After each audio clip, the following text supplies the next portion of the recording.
అందులో చేయవేపుకుంటూ క్లుప్తంగా దేవుని వాక్యం చూసుకుందాం. అపోస్తల కార్యంలో 1వ అధ్యాయము 3వ వచనం.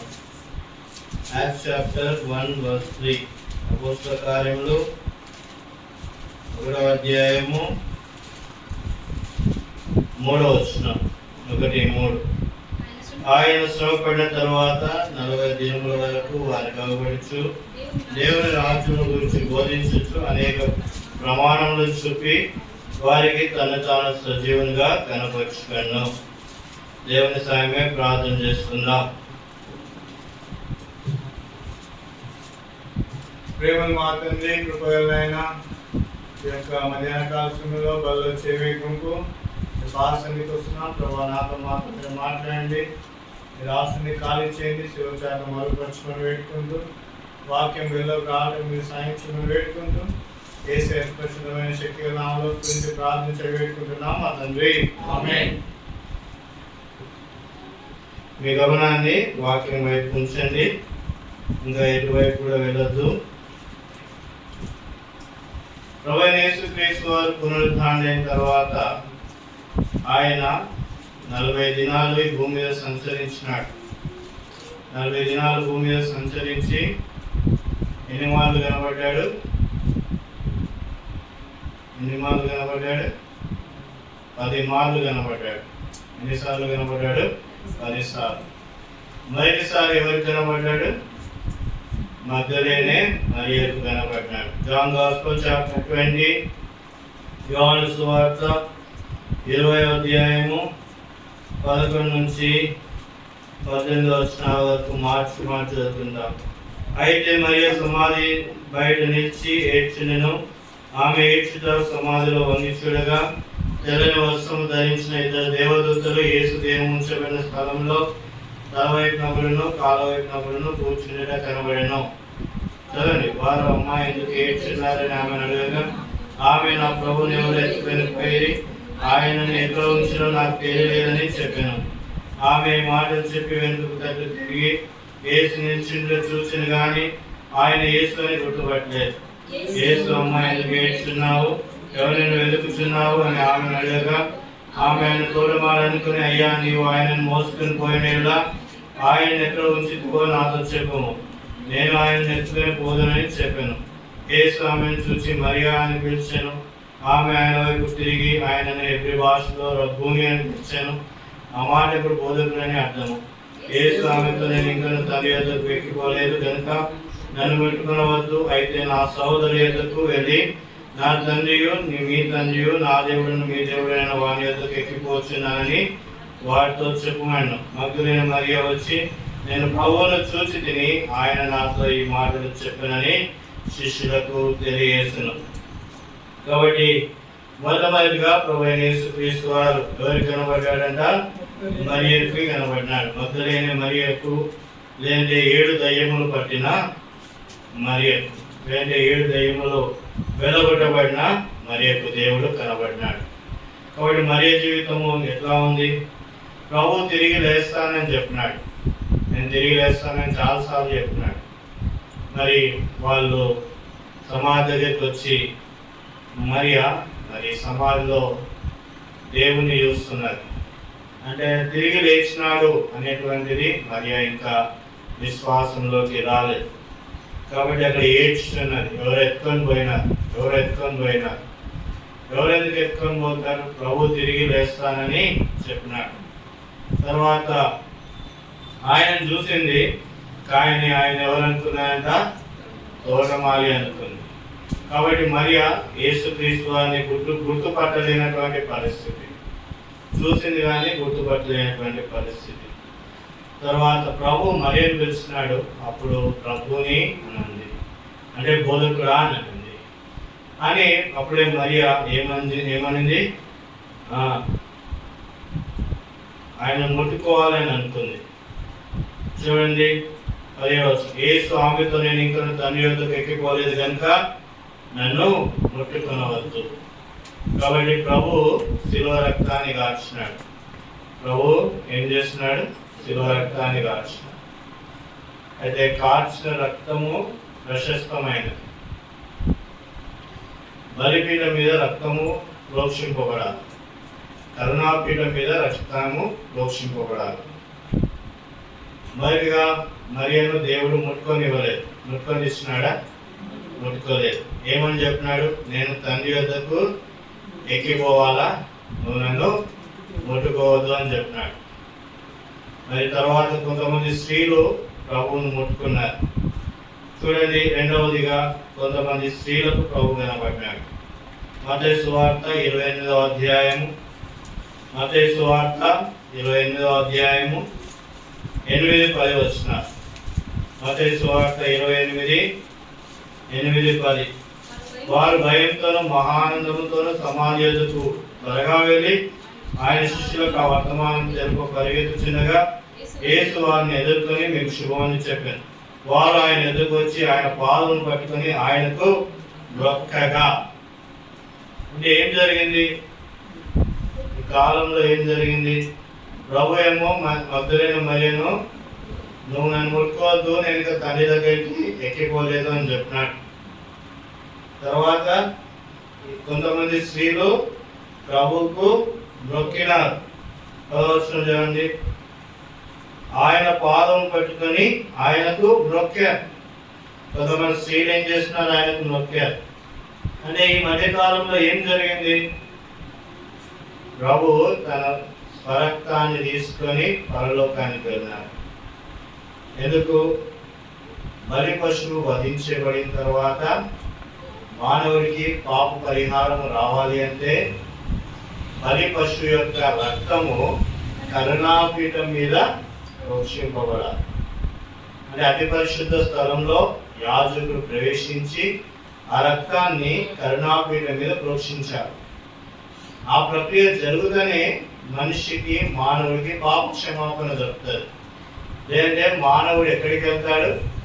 నిత్య నాశనానికి, నరకానికి పోతాడు. ప్రభువు ఇప్పుడు రక్తాన్ని తీసుకొని దేవుని సన్నిధానానికి వెళ్తేనే మనకు పాప క్షమాపణ దొరుకుతుంది. హెబ్రీయులకు రాసిన పత్రిక 9వ అధ్యాయము 12వ వచనం. హెబ్రీయులకు రాసిన పత్రిక 9వ అధ్యాయము 12వ వచనం. మేకల యొక్కయు గొర్రెల యొక్కయు రక్తముతో కాక తన స్వరక్తముతో ఒక్కసారే పరిశుద్ధ స్థలంలో ప్రవేశించాడు. కాబట్టి ప్రభువు మరియకు చెప్పినాడు, మరియా నన్ను ముట్టుకోవద్దు అని చెప్పినాడు. ముట్టుకోవద్దు అని చెప్పి తన స్వరక్తాన్ని తీసుకొని ఎక్కడికి వెళ్ళాడు? ప్రభువు యేసుక్రీస్తు వారు దేవుని దగ్గరికి వెళ్ళాడు. ఎందుకు వెళ్ళాడు? పాత నిబంధన గ్రంథంలో లేవికాండము 16వ అధ్యాయము, లేవికాండం 16వ అధ్యాయము 14 వచనం. లేవికాండము 16:14. లేవికాండము 16వ అధ్యాయము 14 వచనం. 16:14. అప్పుడు అతడు ఆ కోడె రక్తంలో కొంచెం తీసుకొని తూర్పు ప్రక్కను కరుణాపీఠం మీద తన వేలుతో ప్రోక్షించి కరుణాపీఠం ఎదుట తన వేలుతో ఆ రక్తంతో కొంచెం 7 మార్లు ప్రోక్షింపవాలి. కాబట్టి రక్తము కరుణాపీఠం మీద ప్రోక్షించిన తర్వాతనే 15 వచనం. అప్పుడు అతడు ప్రజలు అర్పించు పాప పరిహారార్థ బలియగు మేకను వధించి అడ్డతెరలో మీద ఆ రక్తం తెచ్చి ఆ కోడె రక్తంతో చేస్తూ దీని రక్తంతోనూ చేసి కరుణాపీఠం మీదను కరుణాపీఠం ఎదుట దాన్ని ప్రోక్షింపవలను. అట్లు అతడు ఇశ్రాయేలుల సమస్త పాపములను బట్టి, అనగా వారి అపవిత్రతను బట్టి, వారి అతిక్రమణను బట్టి పరిశుద్ధ స్థలమునకు ప్రాయశ్చిత్తము చేయవలను. కాబట్టి ప్రాయశ్చిత్తం చేయబడాలి. కాబట్టి ప్రభువు తన రక్తాన్ని తీసుకొని వెళ్ళి ప్రభువుకు, దేవునికి తన రక్తాన్ని చూపెట్టాడు. ఇదిగో అనేక మంది విషయమే చిందించిన నిబంధన రక్తము. కాబట్టి తన రక్తాన్ని ప్రభువుకు చూపెట్టాడు. చూపెట్టిన తర్వాత అప్పుడు సమస్త మానవాళి యొక్క పాప పరిహారము అనేది జరిగింది. కరుణాపీఠం మీద రక్తం ప్రోక్షింపబడినప్పుడే పాప పరిహారం జరుగుతుంది మానవుడికి. అట్లానే ప్రభువు కూడా తన రక్తాన్ని తీసుకొని పోయి దేవునికి చూపెట్టినాడు. ఈ మాట ఎక్కడ రాయబడింది? హెబ్రీయులకు రాసిన పత్రిక 9వ అధ్యాయము 12వ వచనంలో రాయబడింది. కాబట్టి అందుకోసమే మరియను ముట్టుకొని వెళ్ళలేదు. తర్వాత కొందరు స్త్రీలు ఆయన ఏం చేస్తున్నారు, ముట్టుకున్నారు, ఆయనను ఆరాధించినారు, ఆయనను నృత్యనారు. ఓకే, ఇది రెండవది. మూడవది ఏంటిది, ఎవరికి కనబడ్డాడంట? మూడవది ప్రభు ఎవరికి కనబడ్డాడు? పేతురుకి కనబడ్డాడు, కేఫాకి కనబడ్డాడు. లూకాసు సువార్త 24:34. Luke gospel chapter 24 verse 34. లూకాసు సువార్త 24:34. 24:34. ప్రభు నిజంగా లేచి సీమోనుకు కనబడునని చెప్పుకొనిచుంది. కాబట్టి మూడోదిగా ప్రభు ఎవరికి కనబడినాడట? సీమోనుకు కనబడినాడు. 1 కొరింథీయులు 15:5.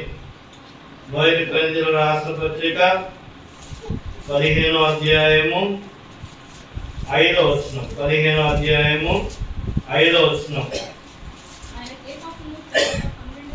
ఆయన కేఫాకు కనబడినాడు.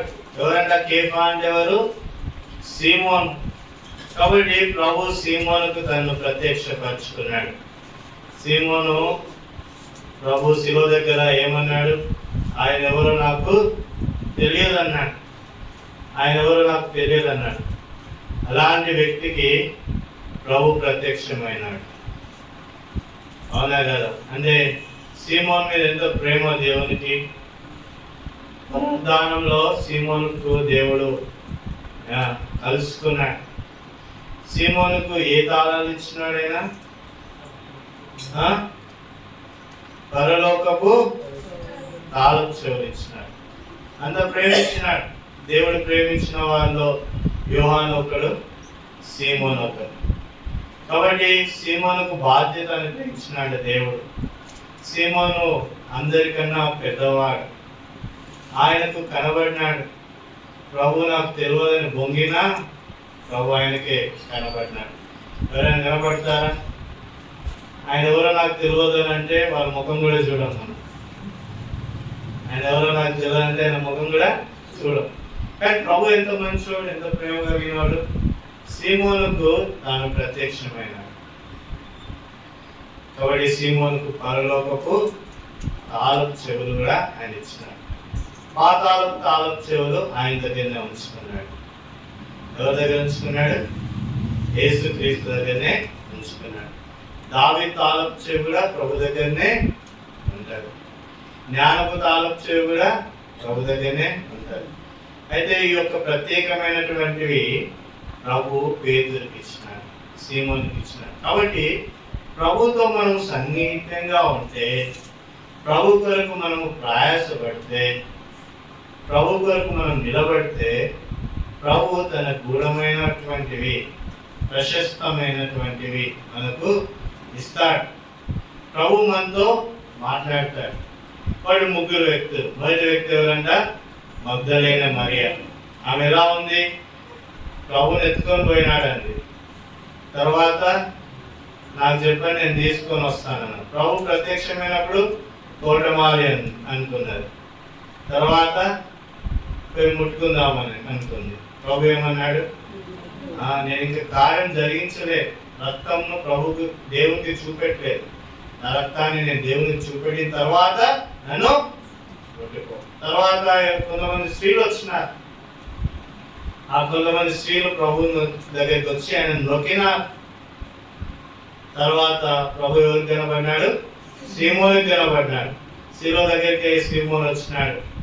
ఈయన ఉన్నాడు, యేసుక్రీస్తు ఈయన ఉన్నాడు. అమ్మో నాకు తెలియదు, నేను ఆయన్ను ఎరగను అని ఒట్టు పెట్టుకున్నాను. కాబట్టి మనం కూడా అట్లా ఉంటాం కదా ఫ్రెండ్స్ దగ్గర. నువ్వు క్రిస్టియన్ అంటే అమ్మో నేను క్రిస్టియన్ గా. తర్వాత ఎవరైనా మంచిగా ఫ్రెండ్స్ ఉన్నారనుకోండి, ఇష్టం ఉన్నట్టు మాట్లాడతారు. ఎవరైనా ఇది క్రిస్టియన్ అని అనుకో, అమ్మో, అప్పుడు సైలెంట్ అవుతారు. కాబట్టి సీమోను ఎట్లా? అలాంటి వాడు. ప్రభువును ఎరగనన్నాడు. దేవుడు ఏమన్నాడు? సీమోన్నే పట్టుకున్నాడు, సీమోన్తోనే మాట్లాడినాడు. కాబట్టి ప్రభుకు సీమోను అవసరం. ప్రభుకి ఎవరైతే అవసరం ఉంటే వదిలిపెట్టాడు. ప్రభు ఎవరో నాకు తెలియదన్నా, ప్రభుకి ఒకరిని అవసరం ఉందంటే నిన్ను వదిలిపెట్టాడు. దావీదును వదిలిపెట్టినాడా? దావీదు సౌలు కన్నా ఎక్కువ పాపాలు చేస్తున్నాడు. బెత్షెబాతో కూడా పాపం చేసినాడు. ఏమన్నాడు దావీదును? హృదయానుసారి అన్నాడు. ఏమన్నాడు దావీదును? హృదయానుసారి. కాబట్టి ప్రభుకు నీ అవసరం ఉంటే, ప్రభువుకి నీకు కావాలి అనుకుంటే ప్రభు నిన్ను వదిలిపెట్టాడు. కాబట్టి సీమోనుకైనా ప్రత్యక్షమైనాడు. నాలుగోది ఎవరికి ప్రత్యక్షమైనాడు చూడండి. తర్వాత నాలుగోది ఎమ్మాయి మార్గంలో ఇద్దరు శిష్యులకు ఆయన ప్రత్యక్షమైనాడు. లూకా సువార్త 24వ అధ్యాయము 13వ వచనం నుండి, లూకా సువార్త 24:13 నుండి 35 వచనాల వరకు ఈ మాటలో రాయబడింది. కాబట్టి ఎమ్మాయి అనే గ్రామంలో ఇద్దరు శిష్యులు వెళ్తున్నారు. వారు సంభాషించున్నారు. ఏమని సంభాషించున్నారు? యేసుక్రీస్తు వారు లేచినాడని సంభాషించున్నారు. అయితే చూడండి, అప్పుడు ప్రభు వారితో కూడా నడిచిన వ్యక్తిగా ఉన్నాడు. కాబట్టి ఇక్కడ రాయబడింది చూడండి, 20-21 వచనం. మన ప్రధాన యాజకులను అధికారులను ఆయనను ఎలాగూ మన శిక్షకు అప్పగించి సిలువ వేయించడం నీకు తెలియదా? ఇశ్రాయేలును విమోచింపబోవాడు ఈయనే అని మేము నిరీక్షించి ఉంటిమి. ఇదిగాక ఈ సంగతులు జరిగి నేటికు 3 దినములు ఆయన. అయితే మాలో కొందరు స్త్రీలు తెల్లవారుగానే సమాధి వద్దకు వెళ్ళి ఆయన దేహంలో కానక వచ్చి, కొందరు దేవదూతలు తమకు కనబడి ఆయన బ్రతికినాడని చెప్పినని మాతో చెప్పి మాకు విస్మయము కలుగజేశారు. మాతో కూడా ఉన్న వారిలో కొందరు సమాధి వద్దకు వెళ్ళి ఆ స్త్రీలు చెప్పినట్లు ఆయనను కనుగొండి కానీ ఆయనను చూడలేదని ఆయనతో చెప్పారు. అందుకు ఆయన, అవివేకులారా, ప్రవక్తలు చెప్పిన మాటలన్నిటినీ నమ్మని మందమతులారా, క్రీస్తు ఇలాగూ శ్రమపడి తన మహిమలో ప్రవేశించిన అగత్యము కాదా? కాబట్టి చెప్తున్నారు. వాళ్ళిద్దరు అనుకున్నారు ప్రభు లేచినాడంట, ప్రభు కనబడినాడంట, స్త్రీలు చూస్తున్నారంట అని చెప్తున్నారు. దీనిలో ఒక ఆయన పేరు క్లోయోప. కాబట్టి ఇద్దరు శిష్యులతో ఆయన చెప్తున్నాడు. మరి వీళ్ళేమో ప్రభు లేస్తాడని ఏమాత్రం కూడా నిశ్చయిత లేదు. ప్రభు లేస్తాడని ఏమాత్రం కూడా నిశ్చయిత ఉండదు. చాలా మందికి ప్రభు మనకి రక్షణ ఇస్తాడని నిశ్చయిత కూడా ఉండదు. ఏమైతుంది, ఏదో జరిగిపోతుంది అని అనుకుంటారు. కానీ ప్రభు కార్యము మన జీవితంలో ఏ విధంగా జరుగుతుంది అనేటువంటి నిశ్చయిత ఉండదు. కాబట్టి వీళ్ళు కూడా నిశ్చయిత లేనివారు. ప్రభుతో మాట్లాడుతున్నారు కానీ ప్రభువును గుర్తుపట్టలేనటువంటి పరిస్థితి. 28వ వచనం. ఇంతలో తాము వెలుచిన గ్రామం దగ్గరికి వచ్చినప్పుడు ఆయనకు కొంత దూరం వెళ్ళినట్లు అగుపడగా వారు సాయంకాలం కావచ్చినది, పొద్దుగుంకినది, మాతో కూడా ఉండమని చెప్పి ఆయనను బలవంతం చేసి కనుక ఆయన వారితో కూడా ఉండటకు లోపలికి వెళ్ళండి. 30వ వచనం. ఆయన వారితో కూడా భోజనం కూర్చున్నప్పుడు ఒక రొట్టెను పట్టుకుని స్తోత్రం చేసి దాన్ని విరిచి వారికి పంచిపెట్టగా వారి కన్నులు తెరవబడి ఆయనను గుర్తుపట్టి అంతటా ఆయన వారికి అదృశ్యుడు ఆయన. కాబట్టి ప్రభు రొట్టెను విరిచినాడు. ప్రభు శరీరము, ప్రభు రక్తాన్ని. ఎప్పుడైతే ప్రభు శరీరాన్ని వాళ్ళు తీసుకున్నారో వారి కన్నులు ఏమైపోయినాయి? తెరవబడినాయి. అప్పటి వరకు ప్రభువును గుర్తుపట్టలేనటువంటి పరిస్థితి. అంటే ప్రభు యొక్క కార్యంలో తెలుసుకోలేనటువంటి పరిస్థితిలో ఇద్దరు శిష్యులు ఉన్నారు. ప్రభు తిరిగి లేస్తాడనేటువంటి నిశ్చయిత లేని వారుగా ఉన్నారు. పరలోకం బట్టి పరలోక నిశ్చయిత కూడా అనేక మందికి ఉండదు. పరలోకానికి వెళ్తామా లేదా అనేటువంటి నిశ్చయిత ఉండదు. ప్రభువుని కలుసుకుంటామనేటువంటి నిశ్చయిత ఉండదు. ప్రభుతో ఉంటామనేటువంటి నిశ్చయిత ఉండదు. కాబట్టి వాళ్ళ జీవితం కూడా ఎలా అయిపోయిందంటే, ఇక ప్రభు లేచినాడంట, మరి మేము ఇంకా చూడలేదు, కొందరు స్త్రీలు చూసారంట. మరి ప్రభు అన్నాడు, మీకు లేఖనాలు తెలుసు కదా, వాక్యం తెలుసు కదా, మరి ఎందుకు ఈ యొక్క లేఖనాలను వినట్లేదు? కాబట్టి ఇక్కడ మాట్లాడుతున్నాడు, ప్రవక్తలు చెప్పిన మాటలన్నీ నమ్మని మందమతులారా అని అంటున్నాడు. కాబట్టి ప్రభు ఎంతకాలం అని చెప్తాడు? ప్రభు పునరుద్ధానంలో ఉదయకాల సమయంలో చూస్తున్నాం కదా, ఎన్ని ఉన్నాయి పునరుద్ధానంలో? మొదటిది, ప్రభు పునరుద్ధానంలో ఏముందంట? నూతన జీవం ఉంది, రక్షణ ఉంది. రెండవది, ప్రభు తిరిగి లేచిన ద్వారా మనకేం దొరికింది? ఆత్మానుసారమైనటువంటి నడిపింపు దొరికింది. మూడవది, ప్రభు తిరిగి లేచిన దాన్ని బట్టి ఏం జరిగింది? నీతిమంతులమైన. ప్రభు తిరిగి లేచిన దాన్ని బట్టి ఫలింపులోకి వచ్చిన. ప్రభు తిరిగి లేచిన దాన్ని బట్టి ఏం జరిగింది? నిత్య జీవంకు ఉండేటువంటి నిరీక్షణ, మహిమతో కూడినటువంటి నిరీక్షణ. ఒకనాడు చనిపోతే ప్రభుతో ఉంటామనేటువంటి నిరీక్షణ. చివరిగా తీర్పు లేదు, తీర్పు నుంచి తప్పించబడిన ఎక్కడికి వెళ్తామంట? నిత్యరాజ్యం, పరలోక రాజ్యంలోకి వెళ్తాం. అంటే ఇవి లేఖనాలు బోధించినప్పుడు లేఖనాలను గైకొనాలో వాటి మీద విశ్వాసం ఉంచాలి. ఇది జరుగుతుందా జరగదా అనేటువంటి సంశయత ఏమాత్రం కూడా ఉండకూడదు. వీళ్ళు కూడా సంశయం బట్టే ప్రభు లేచినాడని నమ్మనేటువంటి పరిస్థితిలోకి వీళ్ళు వెళ్ళినారు. సరే, ప్రభుని చూస్తున్నారు, ప్రభుని గుర్తుపట్టినారా? గుర్తుపట్టలేదు. మరి స్థితి అదే. ప్రభు చనిపోయేంత వరకు మరి ఏమనింది? నా ప్రభు కొరకు నేనేమైనా చేస్తాను, నా ప్రభుని ఎత్తుకొని పోతాను, ఏదో మాట్లాడేది. ప్రభు తిరిగి లేచిన తర్వాత ప్రభుని చూసి ప్రభుని గుర్తుపట్టలేనటువంటి పరిస్థితి మర్యాద. ఇక్కడ ఇద్దరు శిష్యులు ప్రభుతో మాట్లాడుతున్నారు, ప్రభుని గుర్తుపట్టలేనటువంటి పరిస్థితి. చూడండి ఏమంటున్నారు వీరు.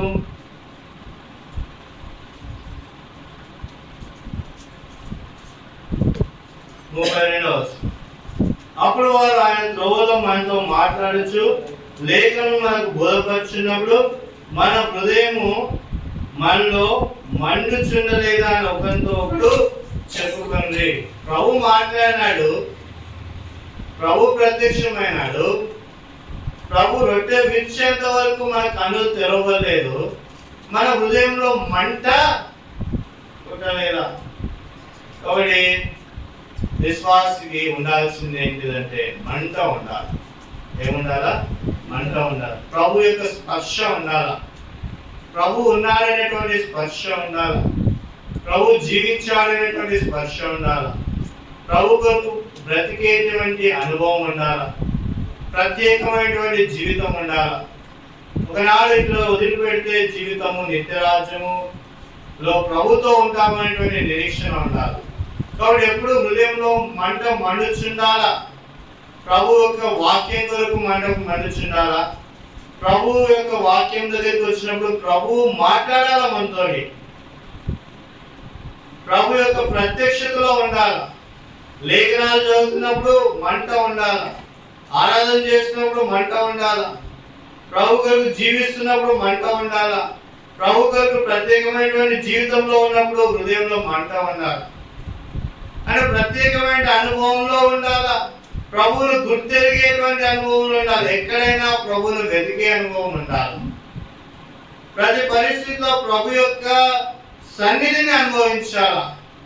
ప్రభు సన్నిధి ఎక్కడైతే ఉండాలో అక్కడ నిలబడే వారంగా ఉండాలి.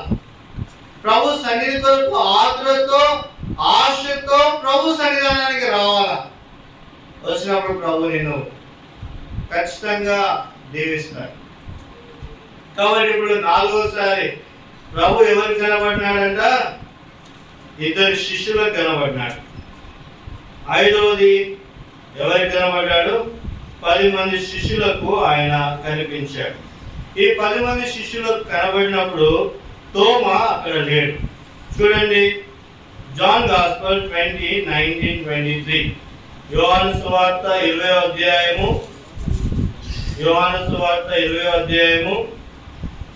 19 నుంచి 23 వచనాల వరకు కలిసి చదువుకుంటాం. ఆదివారం సాయంకాలమున శిష్యులు యూదులకు భయపడి తాము కూడి ఉన్న ఇంటి తలుపులు మోసుకొనిడగా యేసు వచ్చి మధ్యలో నిలిచి, మీకు సమాధానం కలుగునుగాక అని వారితో చెప్పాను. ఆయన అలాగ చెప్పి వారికి తన చేతులను ప్రక్కను చూపగా శిష్యులు ప్రభువును చూసి సంతోషించిరి. అప్పుడు యేసు మరలా, మీకు సమాధానం కలుగును గాక, తండ్రి నన్ను పంపిన ప్రకారం నేను మిమ్మల్ని పంపుచున్నానని వారితో చెప్పాను. ఆయన ఈ మాట చెప్పి వారి మీద ఊది, పరిశుద్ధాత్మను పొందుడి. మీరు ఎవరి పాపములు క్షమింతురో అవి వారికి క్షమింపబడును, ఎవరి పాపం మీరు నిలిచిండిరో అవి నిలిచిండని వారితో చెప్పాను. కాబట్టి ఇప్పుడు శిష్యులకు 10 మంది శిష్యులకు జ్ఞాపకం చేస్తున్నాడు, పరిశుద్ధాత్మను పొందుకోవాలా. ఎప్పుడు పరిశుద్ధాత్మ మన మీదకి వస్తుంది? వినాలి. ఎప్పుడు పరిశుద్ధాత్మ మన మీదకి వస్తుంది? రక్షణ మార్గం ఉంటేనే పరిశుద్ధాత్మ వస్తుంది. కాబట్టి మొదటిగా పాపాలు ఒప్పుకోవాలా, రెండవది రక్షింపబడాలా. రక్షింపబడిన తర్వాత పరిశుద్ధాత్మ దేవుడు మన హృదయంలోకి ప్రవేశిస్తాడు. అని ఎప్పుడైతే బాప్టిజంలో మనము సాక్ష్యం ఇస్తామో, నీళ్ళ బాప్టిజం ద్వారా మనం తీసుకుంటామో, ప్రభు యొక్క ఆత్మ పరిశుద్ధాత్మ మన హృదయంలోకి వస్తుంది. అంటే పరిశుద్ధాత్మ దేవుడు మన హృదయంలోకి ఎప్పుడు వస్తాడంటే పాపాలు క్షమించబడితేనే వస్తాడు. ఎప్పుడైతే పరిశుద్ధాత్మ దేవుడు మన హృదయంలోకి వస్తాడో ఏం జరుగుతుందంట? గొప్ప కార్యం జరుగుతుంది. పాపానికి దూరంగా ఉంటావు, ప్రత్యేకమైనటువంటి అనుభవంలో ఉంటావు. కాబట్టి ఇప్పుడు 6వసారి శిష్యులకు ప్రభు కనబడినప్పుడు ప్రభు వాళ్ళకి ఒక మంచి వరాన్ని ఇస్తున్నాడు. ఏం వరము చూడండి.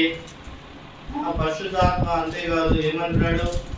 మీకు సమాధానము కలుగునుగాక. మీరు ఎవరి పాపములు క్షమింతురో అవి వారికి క్షమింపబడును. కాబట్టి మీరు ఎవరి పాపాలు క్షమిస్తారో వారి పాపాలు ఏం చేయబడతాయంట? క్షమింపబడును. ఎంత గొప్ప భాగ్యము. తర్వాత మీరు ఎవరి పాపములు నిలిచి ఉండనిద్దరో వారి పాపములు ఏమైపోతాయి? నిలిచి ఉండను. కాబట్టి నీ మీదకి ఏ అగ్ని భారం రాదు, నీ మీదకి ఏ దుష్టుడు దాడి చేయడు. నువ్వు అంత పవర్ఫుల్ అవుతావు.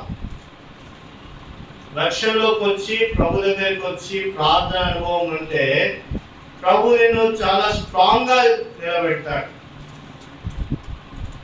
మీరు ఎవరి పాపములు క్షమింపబడినవో వారి పాపములు క్షమింపబడును. కాబట్టి నువ్వు భారంగా ప్రార్థన చేస్తే వారి పాపములు క్షమింపబడతాయి. ఒక తల్లి నాతో చెప్తున్నది, నా కుమారుడు నా మాట వినట్లేదు, కుమారుడు నా మాట వినట్లేదు. ఇప్పుడు ఏం చేయాలా? కుమారుడు మాట వినట్లేదంటే నీకు ఒకటి ఉంది వరం. ఏం వరం ఉంది? ప్రార్థన వరం. ఎవరి పాపములు క్షమింపబడతాయని ప్రార్థన చేస్తే వారి పాపములు క్షమింపబడతాయి. కాబట్టి ప్రార్థన చేయాల. ఏం చేయాలి? నువ్వు ప్రార్థన చేయాలి. నువ్వు ప్రార్థన చేస్తే నీ కుమారుడు ఖచ్చితంగా ప్రభు సమయంలో ఏమైపోతాడు? క్షమించబడతాడు. హడ్సన్ టైలర్ వాళ్ళ అమ్మ, హడ్సన్ టైలర్ సండే స్కూల్ పోయినాడు. హడ్సన్ టైలర్ అంటే చైనాలో గొప్ప లక్షలు వేస్తున్నాడు. హడ్సన్ టైలర్ ఆయన ఏంటంటే సూర్యుడు ఉదయింపక మునిపే మోకాల మీద ఉంటాడు.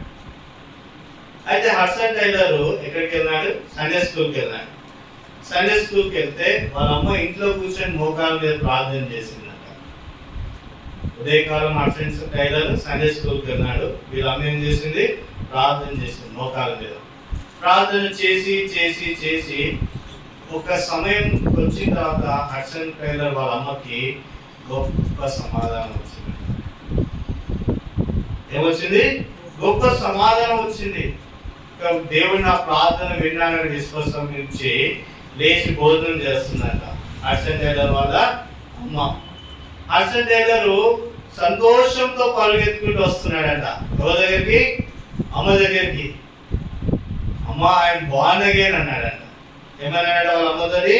నేను తిరిగి జన్మించినాను, నా జీవితము మార్చబడింది అంటే వాళ్ళ అమ్మ ఏంటంటే ఐ నో అనింది. ఏమనింది వాళ్ళమ్మ? I know. ఎందుకు? ఆ అసంటైలో పాపాలు క్షమింపబడాలి. అసంటైలో దేవుని దగ్గరికి రావాలా, దేవుని రక్షణలోకి రావాలా. ఆయన జీవితం నిత్య నాశనానికి వెళ్ళదు, నిత్య నరకానికి వెళ్ళదు. ఆయన జీవితం రక్షింపబడాలి అని వాళ్ళ అమ్మ భారంతో కన్నీటితో ఏడ్చి ప్రార్థన చేసింది కాబట్టి అసంటైలో ఏమైపోయినాడు? రక్షింపబడ్డాడు.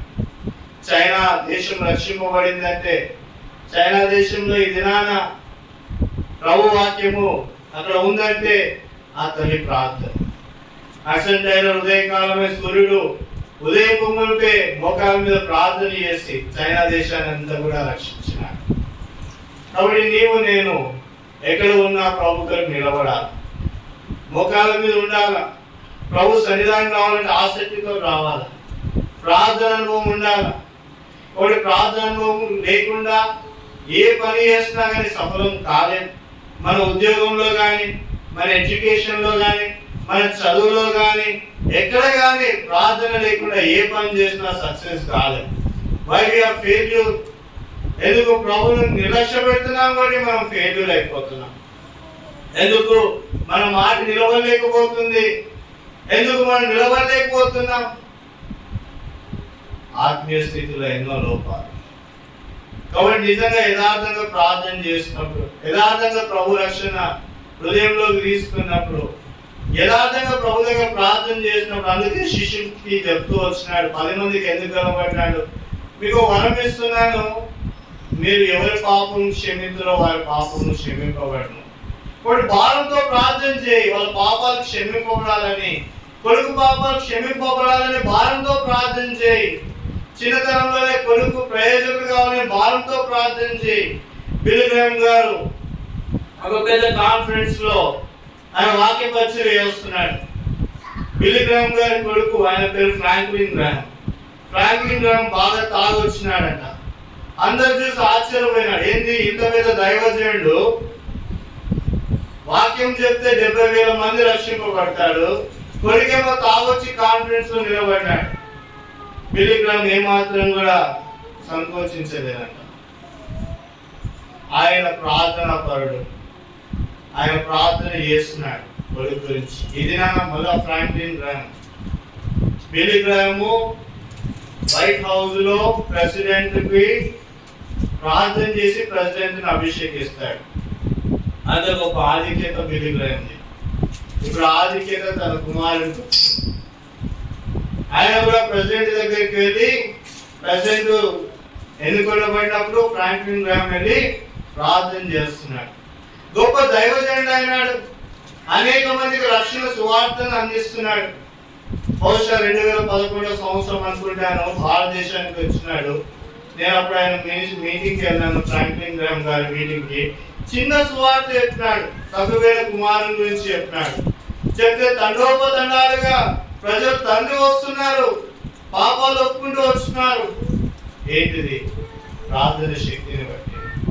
కాబట్టి ప్రభు రక్షణలో మనకి ఇచ్చేటువంటిది ఏంటిది? పరిశుద్ధాత్మ శక్తిని ఇస్తున్నాడు, ఆత్మని ఇస్తున్నాడు, ఆత్మానుసారంగా నడిపించే స్థితిని ఇస్తున్నాడు, ప్రార్థన జీవితం ఇస్తున్నాడు. శిష్యులకు చెప్తున్నాడు, 10 మంది శిష్యులు, అయ్యా 10 మందికి భాగ్యం దొరికింది, మీరు ఎవరి పాపంలో నిలిచిందని అవి నిలిచి ఉంటాయి. ఎవరి పాపం క్షమించాలని ప్రార్థన చేస్తారో వారి పాపం క్షమించబడతాయి. కాబట్టి రక్షణలో ఉన్న గొప్ప అనుభవం ఇది.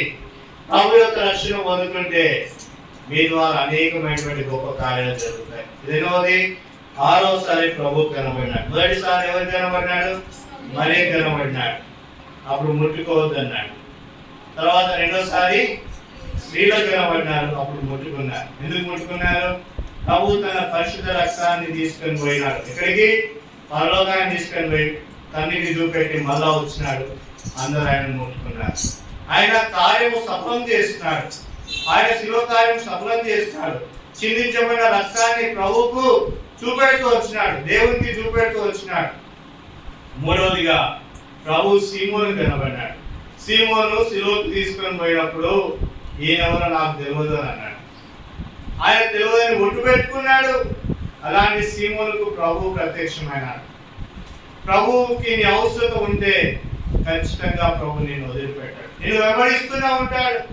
ప్రభు నిన్ను పట్టుకుంటూనే ఉంటాడు, నీ ద్వారా గొప్ప కార్యాలు జరిగించుకుంటాడు. 4వది, ఎమ్మాయి గ్రామంలో 2 శిష్యులు కనబడ్డారు.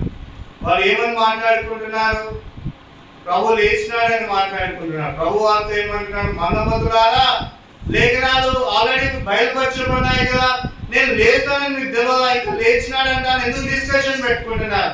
ప్రభు మాట్లాడుతుంటే ప్రభువుని గుర్తుపట్టలేదు. ప్రభు ఎప్పుడైతే ఒట్టే విడిచినాడో అప్పుడు గుర్తుపట్టినాడు. అప్పుడు అనుకుంటున్నా, మన హృదయంలో మంట మండలేదా అంటే చల్లారిపోయినటువంటి పరిస్థితి, ఇంకా దేవుడు మాకు ఎందుకు అనేటువంటి పరిస్థితి. ఏమో మతం పట్టుకున్నాం. ఏం పట్టుకున్నామంట? మతం. ఏందా మతం? క్రైస్తవ మతం. అంటే అనేక మంది మతం పట్టుకుంటారు. ఎందుకంటే మతంలో ఉంటే ఒక సమాధి ఉంటుంది, ఒక పేరు ఉంటుంది. కాదు, మతం కాదు. ఏంటిదంటే ఇది మార్గం. కాబట్టి మండుచుండ లేదా? మంట రావాలా? ప్రభు కొరకు ఆసక్తి ఎల్లప్పుడూ ఉండాలా? సోమరితనము, నిద్రపోయేతనం ఉండకూడదు.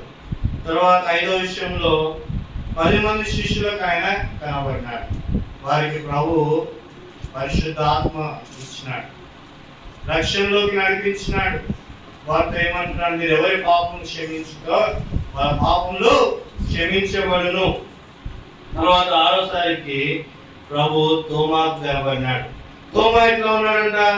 జాన్ గాస్పెల్ చాప్టర్ 20:26, యోహాను సువార్త 20వ అధ్యాయము 26వ వచనం. 8 దినములైన తర్వాత ఆయన శిష్యులు మరలా లోపల ఉన్నప్పుడు తోమా వారితో కూడా ఉండెను.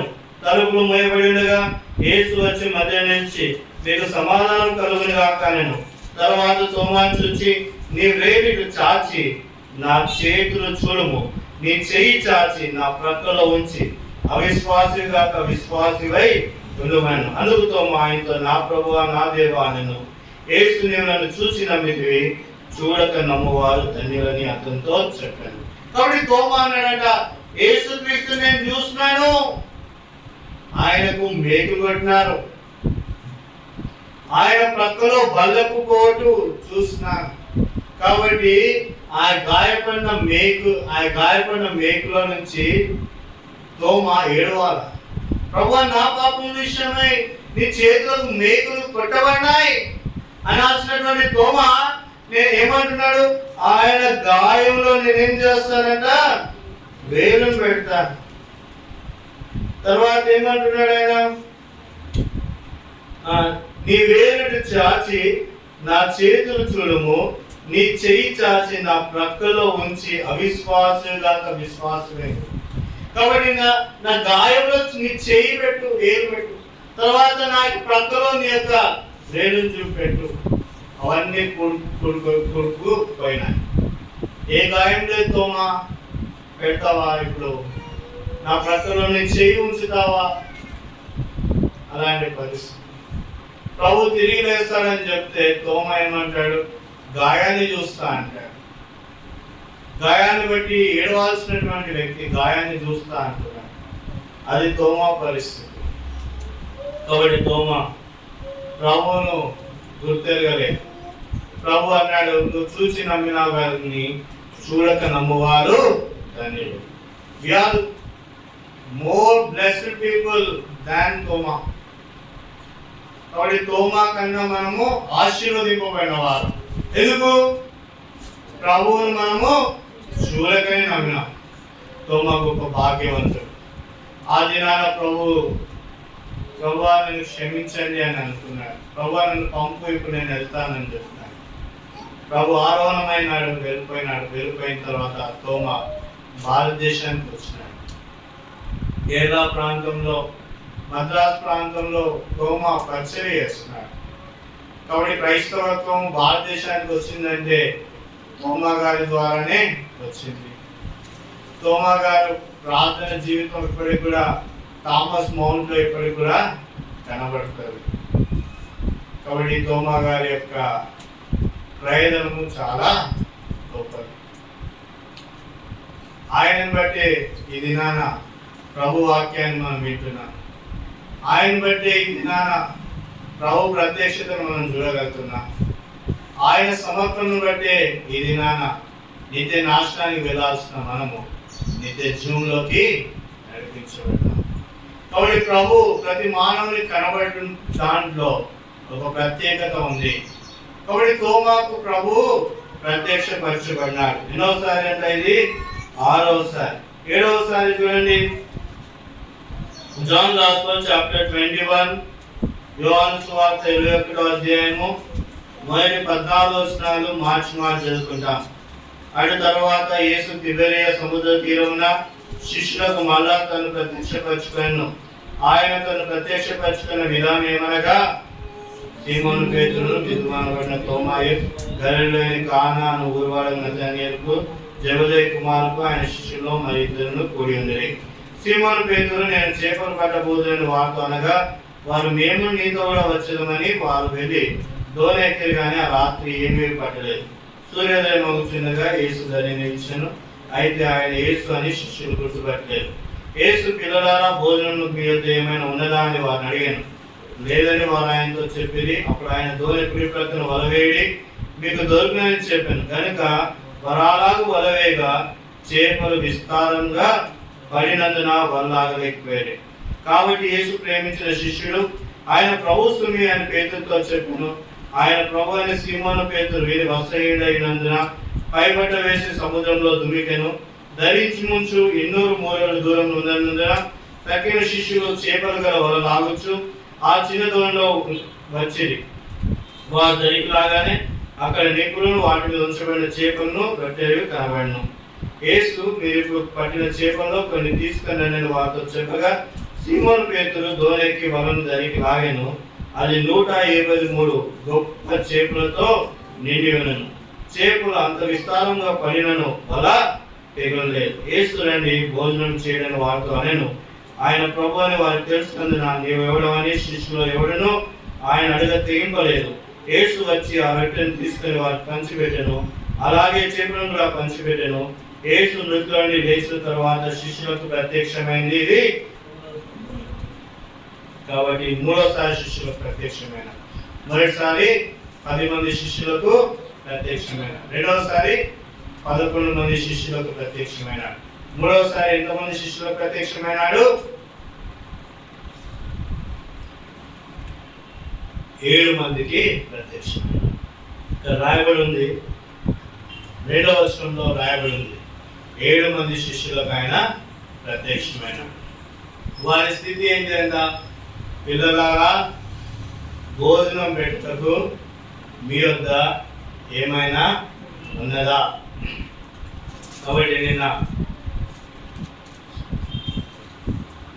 యవనస్తులందరూ సువార్త చేస్తున్నారు. ఉప్పల్ క్రాస్ రోడ్లో బస్ దిగినాను.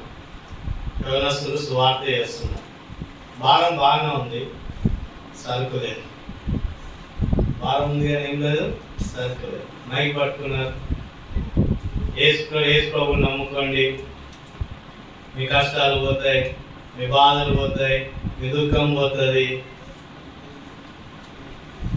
ఇలా యేసు ప్రభువుని నమ్ముకోవాలి. సువార్త ఏం చెప్పాలి చెప్తున్నారు. ఆసక్తి ఉన్నది. పిల్లల భోజనంలో మీ వద్ద ఏమైనా ఉన్నదా? రక్షణ సువార్త చెప్పలేకపోతున్నారు. వెళ్ళి మైక్ తీసుకొని రక్షణ సువార్త నేను చెప్తున్నాను. ప్రభు యేసుక్రీస్తు వారు లేఖనం ప్రకారం ఈ లోకానికి వచ్చినాడు. ఆయన మరణించినాడు, తన రక్తాన్ని కాల్చినాడు. లేఖనం ప్రకారం సమాధి చేయబడినాడు. లేఖనం ప్రకారము తిరిగి లేచినాడు.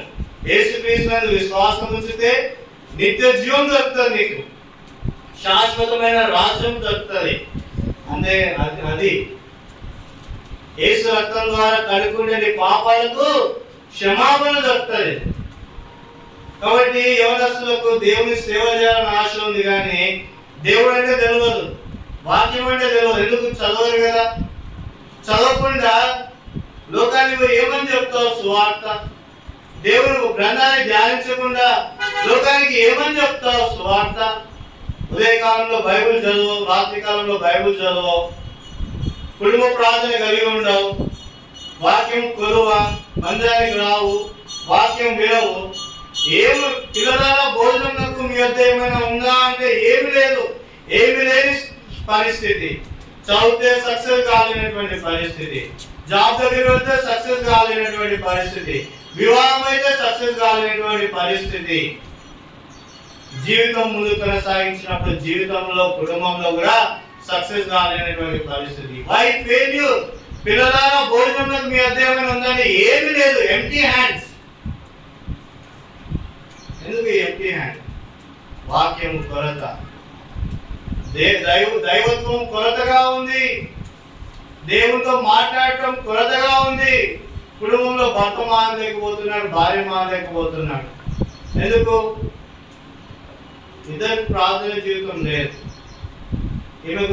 ఆయన గురించి ఈమె ప్రార్థన చేయదు, ఈమె గురించి ఆయన ప్రార్థన చేయడు. ప్రార్థన చేస్తే కదా ఆయన చూస్తాడు, చూసి మార్మన్స్ పొందుతాడు. ఒకవేళ నీ భార్యకు మార్మన్స్ లేకపోతే నువ్వైనా యథార్థంగా ఉంటేనే కదా నీ భార్య మారుతుంది. కాబట్టి ఏమైనా ఉందంటే ఏం లేనటువంటి పరిస్థితి. కాబట్టి కొరత, ఇక్కడ వీళ్ళలో కూడా కొరత ఉంది. ప్రభు వచ్చినప్పుడు ఆ కొరత తీర్చబడింది. ప్రభు ఏమన్నాడు? కుడి వైపున వల వేయండి. ప్రభు సమృద్ధి అయినటువంటి చేపలను తీసుకొచ్చి కుడి వైపున పెట్టినారు. ప్రభు ఇక్కడ పెట్టినాడు, కుడి వైపున చేపలను పెట్టినాడు. వాళ్ళు అక్కడ వేసినావు, వాళ్ళు అక్కడ వేసినావు, వాళ్ళు ఇక్కడ వేసినావు. వాళ్ళు ఎక్కడ ఉన్నాయి చేపలు? కుడి వైపున ఉన్నాయి, అక్కడ వల వేయలేదు. అంటే అదే అర్థకారం. ప్రభు లేకపోతే సమృద్ధి ఉంటుంది, but we cannot find that place. సమృద్ధి ఉంటుంది కానీ అది మనం కనుగొనలేము. ఎందుకు? అంధకారం అయిపోతాయి. ప్రభువును గుర్తించలేనటువంటి పరిస్థితి, ప్రభువుని ఎదగలేనటువంటి పరిస్థితి గుండా వెళ్తాం. కాబట్టి ఇప్పుడు ప్రభు ఎక్కడ వల్ల వేయమన్నాడు? కుడి వైపున. ఇంకోటి ఏంటంటే పేతురు అంటాడు, నేను వల వేస్తానని అంటాడు. నేను అనేది ఎక్కడైతే ఉంటుందో నేను చేస్తా, నాతో జరుగుతుంది అని అనుకుంటే ఫెయిల్యూర్ వస్తుంది. నేను ఎప్పుడైతే కొట్టివేయబడతామో క్రాస్ మన జీవితంలోకి వస్తుంది, శిలువ మన జీవితంలోకి వస్తుంది, దేవుడు మనలోకి వస్తాడు. అప్పుడు గొప్ప కార్యములు అనేటివి జరుగుతాయి. కాబట్టి ఇప్పుడు ఎన్నోసార్లు ప్రభు ప్రత్యక్షమైంది? 7వసారి. 8వసారి ఇంక ముగిస్తాను. 8వసారి 500 మందికి ప్రభు ప్రత్యక్షమైనాడు. మొదటి కొరింథీయులకు రాసిన పత్రిక 15వ అధ్యాయం 6వ వచనంలో ప్రభు 500 మందికి ప్రత్యక్షమైనాడు. 9వది మొదటి కొరింథీయులకు రాసిన పత్రిక 15వ అధ్యాయం 7వ వచనం. 6వ వచనంలో మొదటి కొరింథీ 15:6వ వచనంలో 500 మందికి ప్రభు ప్రత్యక్షమైనాడు. మొదటి కొరింథీ 15:7లో యాకోబుకు ప్రత్యక్షమైనాడు. యాకోబు అంటే ఎవరు? యేసుక్రీస్తు సహోదరుడు. ఆయన పరిస్థితి ఏంటంట?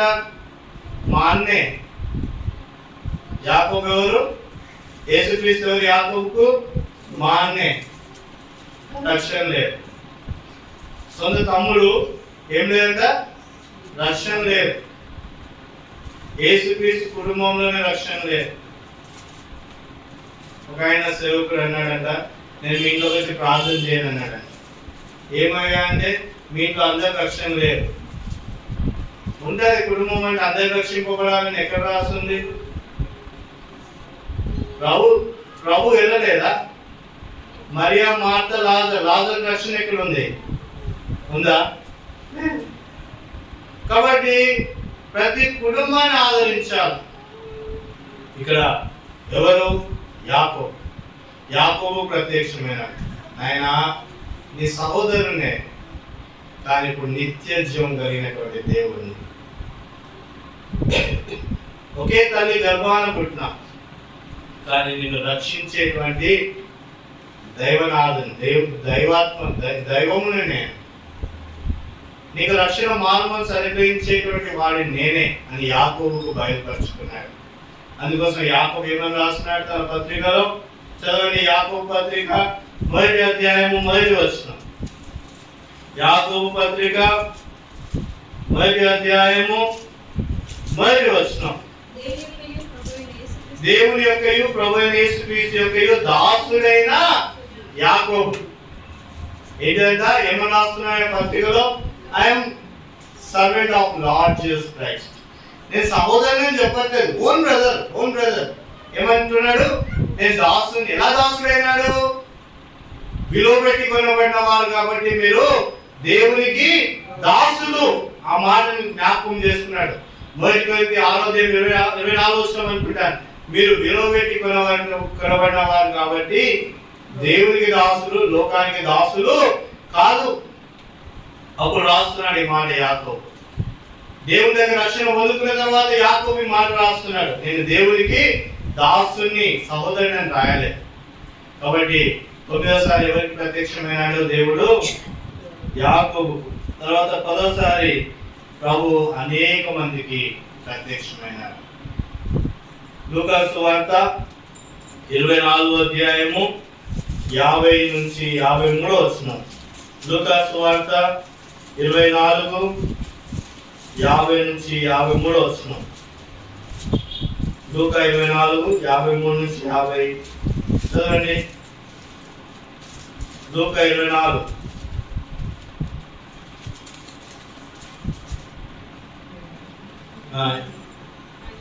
50. ఆయన బేతనియ వరకు వారిని తీసుకొని పోయి చేతులెత్తి వారిని ఆశీర్వదించండి. వారిని ఆశీర్వదించగా ఆయన వారి నుండి ప్రత్యేకింపబడి పరలోకంలో ఆరోహణ ఆయన. కాబట్టి 10వసారి అనేక మంది కనపడినాడు. వాళ్ళు ఇప్పటికి కూడా పౌలు రాస్తున్నప్పుడు అంటాడు, యేసుక్రీస్తు వారు చూసిన వాళ్ళు ఇప్పటికి కొంతమంది నిల్చున్నాడని రాస్తున్నాడు లేఖనాలు. కాబట్టి ప్రభు ఆరోహణమైన అనేక మంది కనబడి ఆరోహణమైన 10 సార్లు ప్రభు ప్రత్యక్షమైనాడు. చెప్తారు ఎవరైనా 10 సార్లు? 10 సార్లు ఎవరు ప్రత్యక్షమైనాడు? మగ్దలేనే మరియ. రెండవసారి కొంతమంది స్త్రీలకు. మూడోసారి సీమోను పేతురు. నాలుగోసారి ఎమ్మాయి గ్రామంలోకి వెళ్తున్న 2 శిష్యులకు. 5వసారి 10 మంది శిష్యులకు. 6వసారి 11 మందికి తోమాకులుగా ప్రత్యక్షమైనాడు. 7వసారి 7 మంది శిష్యులకు. 8వసారి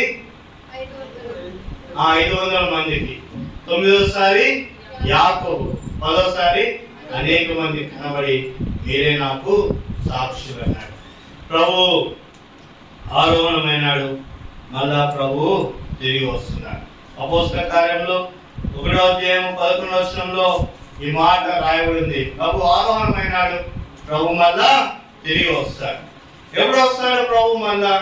అది ఎవరికి కూడా తెలియదు. మత్తయి సువార్త 24:36.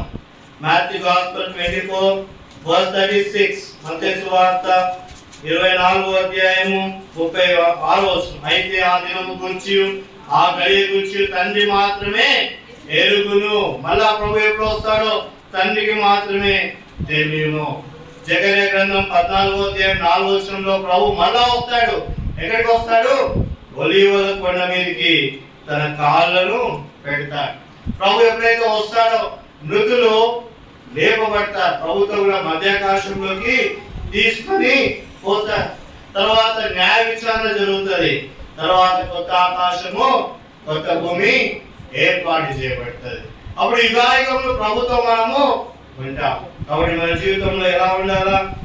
మత్తయి సువార్త 24:44 అందరము కలిసి చదువుకుంటాం. మీరు అనుకుని గడియలో మనుష్య కుమారుడు వచ్చిన కనుక మీరు సిద్ధంగా ఉండండి. ప్రియ సహోదరుడా, రండి మోకాల మీదకి రండి, బల తీసుకుందాం. రండి మోకాల మీదకి రండి, కళ్ళు మూసుకోండి, బల తీసుకుందాం.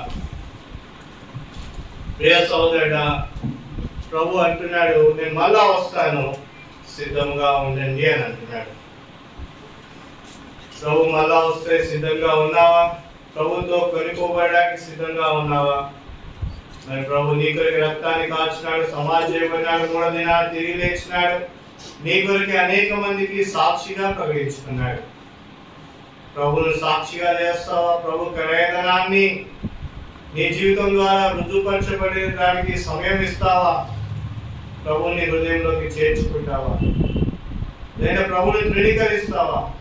ప్రభుని తృణీకరిస్తే ఇది నిత్య నరకము, నిత్య నాశనమే, అగ్నిగుండమే. ప్రభుని చేర్చుకుంటే కొత్త ఆకాశం కొత్త భూమిలో యుగాయుగములు ప్రభుతో ఉండేటువంటి భాగ్యం ఉంది. ప్రభుని చేర్చుకుంటే కళ్ళు మూసుకోండి, మీ కుడి హస్తాన్ని ఎత్తి చూపెట్టండి, మీ కొరకు ప్రార్థన చేయండి.